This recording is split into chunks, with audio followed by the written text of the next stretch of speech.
저분 관련된 그림 아니면 저런 조각들이 굉장히 많기 때문에 로마나 아니면 유럽을 가실 때 알고 계시면 굉장히 도움이 많이 되세요. 특히 섹스피어도 저 이야기를 가지고 설화 시를 썼다고 하니까 굉장히 관련된 게 많아요. 그래서 보시면 좋을 것 같아요. 근데 이분의 영향력이 아직 끝나지 않았습니다. 루크레티아. 어떤 스토리가 사람들한테 주는 영향은 굉장히 큰 것 같아요. 일단 루크레티아가 어떤 사람이었는지를 잠깐 얘기하면 거만한 타르퀴니우스라는 사람이 마지막 왕이고 그 사람의 아들인 섹스투스가 루크레티아를 겁탈하면서 스토리가 만들어졌고 왕과 그 아들들은 쫓겨났다. 왼쪽에 있는 루키우스 유니우스 브루투스라는 사람이 공화정을 외친 거죠. 왕이 더 이상 없는 세상을 만들자 라고 얘기했어요. 지금 그러면 얘기는 요 브루투스로부터 시작을 합니다. 이 브루투스라는 성, 이 뜻이요, 바보라는 뜻이래요. 왜 브루투스라고 지었을까요? 그 당시 그러니까요. 그런 건가요? 우리나라도 왜 이름 지을 때 무슨 똥개니 뭐 이렇게 짓잖아요. 개똥이, 그래도 명문가인데요. 지금 위로 올라가 보세요. 타르퀴니우스 프리스쿠스라는 5대 왕의 아들의 딸의 아들이잖아요. 그러니까 집안이 굉장히 좋은 집안이에요. 그럼 진짜 바보였군요. 그렇다고도 볼 수 있는데 흥선대원군 같은 느낌으로도 이해할 수 있다라고 해석도 해요. 이게 워낙 옛날 이야기고 구전으로 내려오는 이야기들이 모여있는 거라서 아무래도 정확하지 않을 수 있어요. 심지어 저 타르퀴니아라고 제 이름을 지어놨잖아요. 브루투스의 엄마인데 타르퀴니우스의 딸이라는 말도 있고 손녀라는 말도 있어요. 그러니까 기록이 정확하지 않은 거예요. 너무 오래된 기록이어가지고 루크레티아를 겁탈한 섹스투스하고 브루투스는 사촌간이에요. 루크레티아의 남편도 섹스투스와 사촌간이었으니까 다들 사촌지간인 거예요. 타르퀴니우스는 라틴계 사람이 아니라 에트루니아 사람이란 말이에요. 그쪽에서 이주해 온 사람이니까 다 에트루니아 출신들이라고도 볼 수 있는 거예요. 그리고 명문가고 브루투스는 워낙 타르퀴니우스가 강력한 독재 정치 비슷하게 끌고 갔었기 때문에 타르퀴니우스의 그림자 속에서 숨어 있었던 것이 아닐까라는 추정도 가능해요. 몰라요, 정확하게는. 이건 리비우스라고 기원 0년 근처에 살았던 사람이에요. 이 사람이 쓴 로마사, 자기네 나라의 역사를 쓴 거죠. 마치 삼국유사 같은 느낌이라고 이해하시면 돼요. 정확하긴 좀 어려워요. 저 사람은 공화주의자, 공화정을 사랑하는 사람이었다라고 보시면 되고요. 리비우스가 살던 시절은 황제정으로 넘어가던 시절이에요. 그래서 저런 표현을 했는지도 몰라요. 루크레티아가 죽고 브루투스에 의해서 공화정이 시작한 그 시점, 그 이후로는 자유를 얻은 로마인이 평화시와 전시에 어떻게 살아갔는지를 이야기하게 될 것이다. 로마는 해마다 선거를 통해 뽑히는 자들에 의해 다스려지고 개인보다 법이 지배하는 국가가 되었다. 저 마지막 말 있죠. 저 말이 굉장히 중요한 말이에요. 왕정과 공화정을 구별할 때 사실 이게 나라마다 상황은 좀 다릅니다만 왕이 입법권, 사법권, 행정권을 다 쥐고 있으면 독재예요. 법과 왕, 그러니까 법을 제정하고 사법권을 행사하는 것하고 왕이 어느 정도 분리가 되기 시작하면 민주주의 또는 공화정 이렇게 표현을 해요. 사실 이거에 대한 구분은 정치 철학하시는 분한테 물어보시기 바래요. 너무 복잡해요. 왕이 모든 것을 쥐고 흔들던 것에서 법이라는 것을 떼어내기 시작했다라는 느낌으로 이해하시는 것도 좋고, 왕이 한번 뽑히면 죽을 때까지 하던 제도에서 이제부터는 뽑히면 1년이에요. 너무 짧네요. 너무 짧아요. 그리고 2명이에요. 집정관이라는 이름으로 2명을 뽑아요. 왕을 2명. 왕이라고 얘기하기는 그렇고 대통령이라고 얘기하기도 그렇고 총리라고 얘기하기도 그렇고 좀 애매한데 그냥 집정관이라고 얘기할게요. 집정관 2명을 뽑아서 업무를 교대로 보거나 또는 한 명이 전쟁을 나가면 한 사람이 행정이나 이런 업무를 보는 그런 구조로 바뀝니다. 로마 가면 저거 굉장히 많이 볼 수 있어요. 수도 꼭지에도 SPQR, 그리고 관공서에도 SPQR, 심지어 지금 현재 이탈리아 관공서에도 SPQR이라고 적혀 있어요. 저게 무슨 뜻이냐 하면 원로원과 로마 시민이라는 뜻이에요. 제가 뭐의 약자인지 위에 적어놨으니까 읽어보시면 됩니다. 세나투스라는 것이 원로원이라고 생각하시면 돼요. 지금의 의회랑 비슷하지 않냐라고 얘기하는데 좀 다른 점은 뭐냐면 지금의 의회는 몇 년마다 선거에 의해서 뽑히는 의원에 의해서 그 운영되는 기관이잖아요. 그러면서 입법기관이죠. 근데 원로원은 한 번 뽑히면 평생이에요. 근데 선거로 뽑히는 것도 아니야. 지명이라고 보시면 돼요. 유력한 가문의 집안의 가장이 원로원 의원이 되고 죽을 때까지 그 자리를 지킨다. 그리고 그 사람이 돌아가시면 다른 사람이 올라온다. 이런 느낌이고요. 로마는 로마 시민의 위치도 굉장히 중요했어요. 민회라는 게 있어서 거기서 집정관을 최종적으로 승인하는 역할을 했어요. 원로원에서 집정관을 추천합니다. 그러면은 시민들이 민회에서 뽑아요. 근데 그 민회는 저번에 말씀을 잠깐 드렸지만 마르스 광장에서 군제와 엮여 있기 때문에 땅땅땅 하면은 뽑히는 그런 구조였다고 생각하시면 되는데, 제가 보여드리고 싶었던 건 로마 여행 다니시면서 SPQR을 발견하시면 아, 그거구나 라고 생각을 하시면 됩니다. 또 하나 용어를 좀 알려드릴게요. 이때부터 원로원이 굉장히 중요해지거든요. 이 원로원 회의에서 이야기를 시작할 때 항상 저 얘기를 했대요. 파트레스 그리고 콘스크리프티. 저 이야기는 무슨 뜻이냐면 이렇게 보시면 되세요. 신사숙녀 여러분, 의원 여러분, 이런 건데 해석을 하면 뭐냐면 아버지들이여, 신참자들이여. 이 아버지들이여 라고 얘기하는 건 한 가문의 가장들이 들어가 있기 때문에 저런 표현을 쓰는 거고, 뒤에가 재밌어요. 신참자들이여. 새로운 사람들이 계속 유입되고 있다는 뜻이죠. 실제로 로물루스가 처음에 원로원을 만들 때는 원로원 의원 수가 100명이었대요. 그러다가 타르퀴니우스, 5대왕 타르퀴니우스가 왕이 됐을 때 그걸 늘렸어요. 200명으로. 그때 에트루니아 계들이 많이 들어오고 외부에서 사비나족도 들어오고 하니까 그들에게도 원로원 자리를 줘야 되니까 늘린 거예요. 200석으로. 공화정으로 넘어가면서 원로원을 더 강화하고, 또 하나는 좀 희석시키는 의미도 있어요. 그 위해서 또 300명으로 늘려요. 지금부터 약 500년 동안은 원로원이 굉장히 중요한 시절을 가져간다. 이렇게 생각을 해주시면 좋을 것 같아요. 자, 그래서 브루투스 얘기를 조금 했죠. 지금 한 명 이름이 더 나옵니다. 콜라티누스. 이 사람들이 1대 집정관이에요. 브루투스 너마저의 브루투스 아니고 아까 말씀드렸던 유니우스 브루투스, 섹스투스와 사촌이라는 저 사람이 집정관 한 명으로 뽑혀요. 그리고 콜라티누스는 누구냐면 루크레티아의 남편입니다. 그러니까 와이프가 죽은 것이 저 사람에게는 명예를 얻을 수 있는 기회가 돼버린 참 묘한 상황이 됐는데, 어쨌든 저 둘이 집정관이 됐어요. 정치 시대가 바뀌었죠. 그런 상태에서 어떤 일이 생겼느냐 하면 콜라티누스 집에서 그 아들 세대들이 모여가지고 왕정으로 돌아가야 되는 거 아니야? 라고 했대요. 그것이 발각이 나요. 그래서 그 젊은이들이 다 끌려옵니다. 그래서 집정관 앞에 있는 거예요. 위에 높은 데 앉아있는 사람 2명이 브루투스하고 콜라티누스예요. 그런데 콜라티누스는 지금 고개를 돌린 형태로 보여지고요.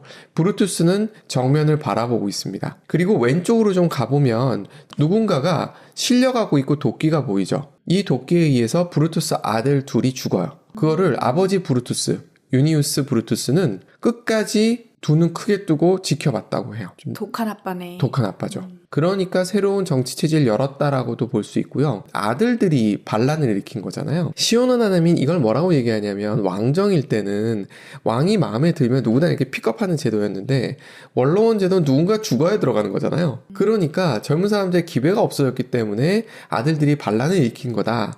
이렇게 얘기하는데 저는 아닌 것 같아요.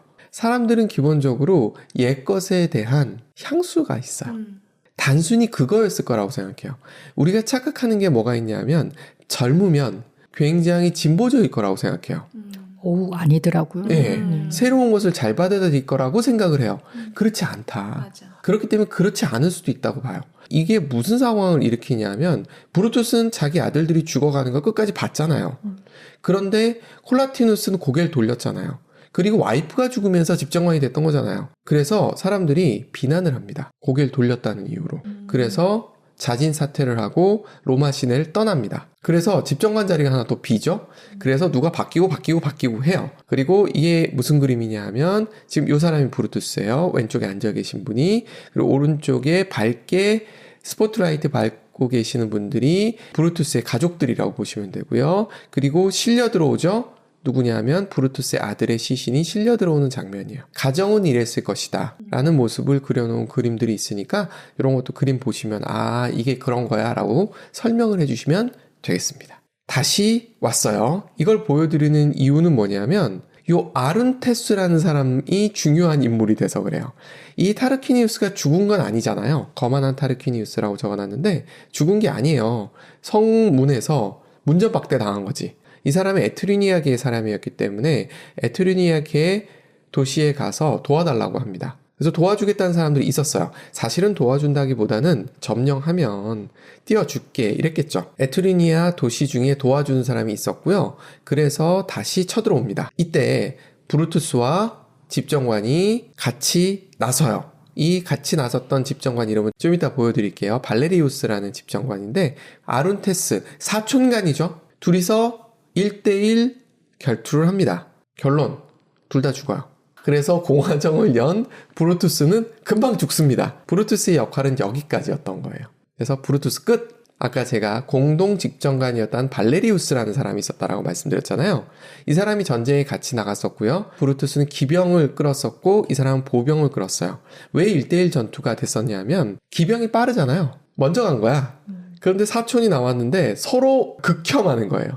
너는 전통을 저버린 거야. 너는 새로운 세계를 몰라. 이러면서 둘이 싸워버린 거예요. 발레리우스가 보병을 끌고 오기 전에 둘은 죽은 상태라고 보시면 돼요. 발레리우스가 보병을 끌고 와서 전쟁을 승리로 이끕니다. 그리고 나서 개선식을 해요. 자, 이 개선식 장면도 그림으로 많이 남아있더라고요. 말이 100마죠. 심지어 4마리인 거 보이시죠? 사두마차에 올라서서 개선식을 할 수 있었다. 발레리우스는 어떤 사람이었다? 부자였다. 라고 볼 수 있는 거예요. 상당히 부자였고요.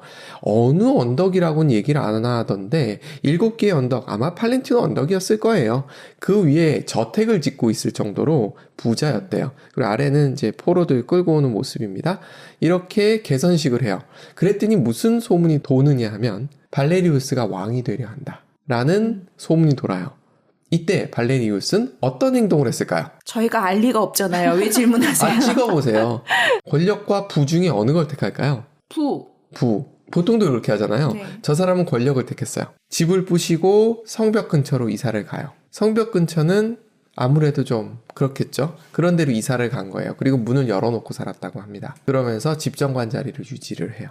그런 선택을 합니다. 권력을 탐했다. 이렇게도 볼 수 있죠. 이 사람에 대해서 얘기를 조금 더 드리면 플루타르코스 영웅전 읽어보지는 않아도 이런 책이 있다는 얘기는 들어본 적들은 많아요. 못 들어봤습니다. 네. 저희 그리스 사람이 쓴 책인데 자기 조상보다 이 사람 발레리우스가 나중에 별명이 붙어요. 푸브리콜라라고.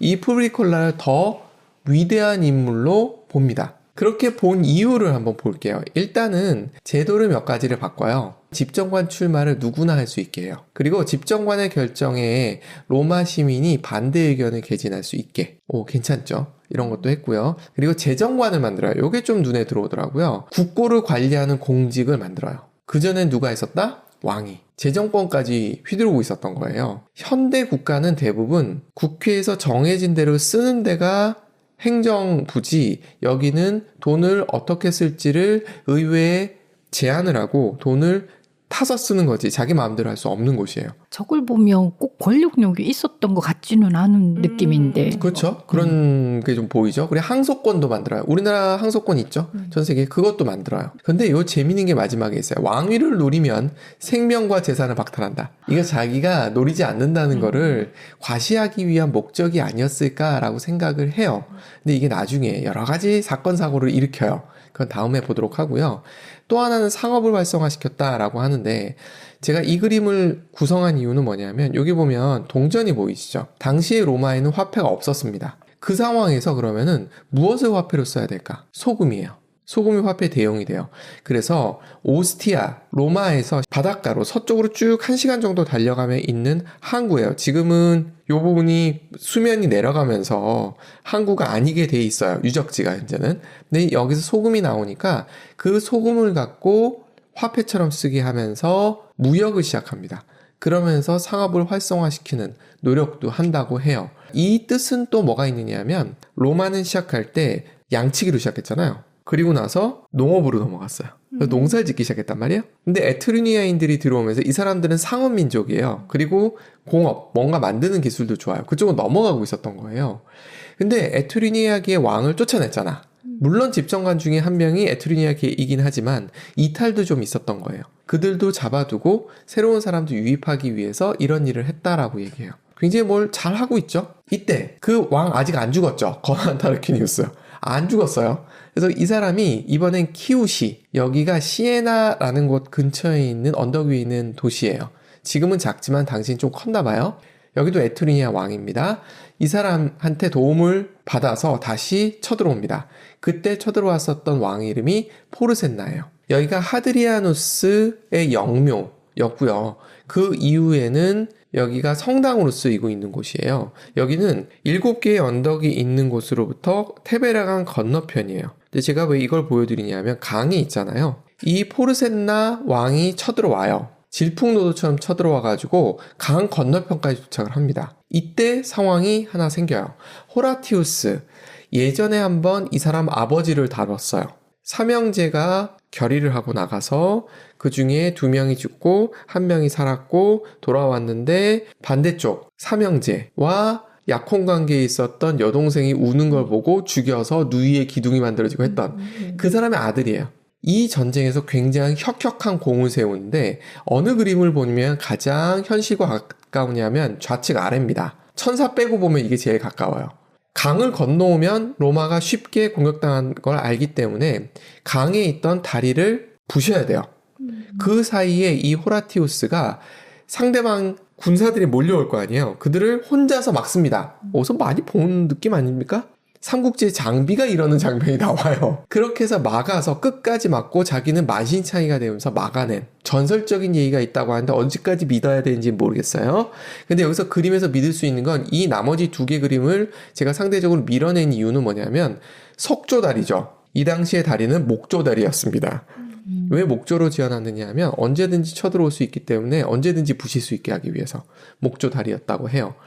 여하튼 테베레강 사이에 두고 혁혁한 공을 세운 게 또 이 호라티우스예요. 전쟁을 계속 하고 있었어요.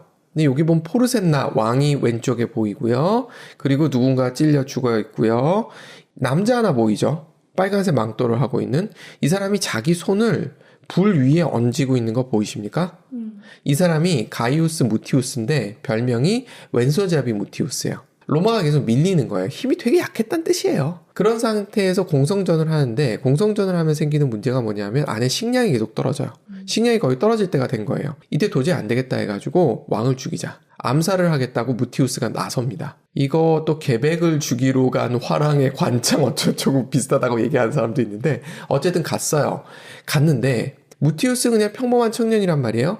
근데 에트루니아는 잘 산단 말이에요. 지금 죽어있는 사람의 복장을 보세요. 복장이 괜찮죠. 단검을 차고 가서 죽이려고 딱 갔는데 그때 병사들한테 월급을 주고 있었대요. 그런데 다 화려한 옷을 입고 있는 거야. 누가 왕인지 모르겠는 거야. 그래서 아무나 찌른 거예요. 근데 알고 봤더니 비서였던 거야. 비서 괜히 죽었네?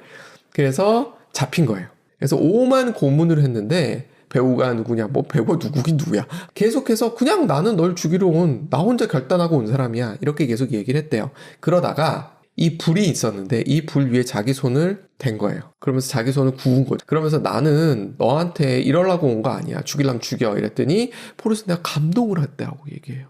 너 같은 청년이 우리나라에도 좀 있었으면 우리나라가 더 잘 될 텐데 하면서 풀어줬대요. 그리고서 포르센나가 로마하고 협상을 합니다. 타르퀴니우스 그냥 왕위에 다시 올려주지 하고 로마가 그 주변에 그 이후에 땅 따먹기 했던 거를 돌려놔라 했을 때 로마 쪽에선 왕은 안 돼. 땅은 돌려줄게. 근데 포르센나가 그래 하면서 가버렸어요. 그래서 이 사람이 영웅이 됐다고 합니다. 왼손잡이 무티우스가 훨씬 더. 그리고 그 이후에 이 사람 이름을 딴 목초지도 만들어지고 했었대요. 그리고 동상도 세워졌는데 지금은 남아있지 않다고 합니다. 이제 발레리우스 얘기를 마무리를 줘야 돼요. 계속 집정관이었어. 몇 번을 했다나? 6번을 했다나? 근데 이분이 병으로 돌아가시게 됐습니다. 전쟁도 많이 치르고 힘들어 들었겠죠. 스트레스도 많이 받았을 거예요. 발레리우스가 돌아가실 때 굉장히 부자였다고 얘기했잖아요. 성벽 근처에 작은 집 지어서 살았다고 말씀드렸잖아요. 돌아가실 때 장례식 비용이 없었대요. 그래서 원로원과 로마 시민들이 기부를 해서 성대하게 장례식을 치러줬다고 합니다. 그리고 어느 자료를 보니까 화장을 한 다음에 로마 시내에 무덤을 만들어준 마지막 인물이라고 해요. 그래서 푸브리콜라 발레리우스, 이 발레리우스라는 사람은 브루투스가 연 공화정을 완전히 안정시킨 사람으로 인정을 받는 거예요. 그리스인한테 인정을 받은 거죠. 제가 느끼는 건 로마가 참 복이 많다라고 생각하는 게 누마 왕 같은 경우도 잘했던 것도 참 로마의 복이었고, 공화정이 열린 다음에 저런 인물이 있었던 것도 나중에 이제 황제정으로 가보겠지만 황제정도 그래요. 참 로마는 복이 많았다. 이런 생각을 많이 하게 됩니다. 감사합니다.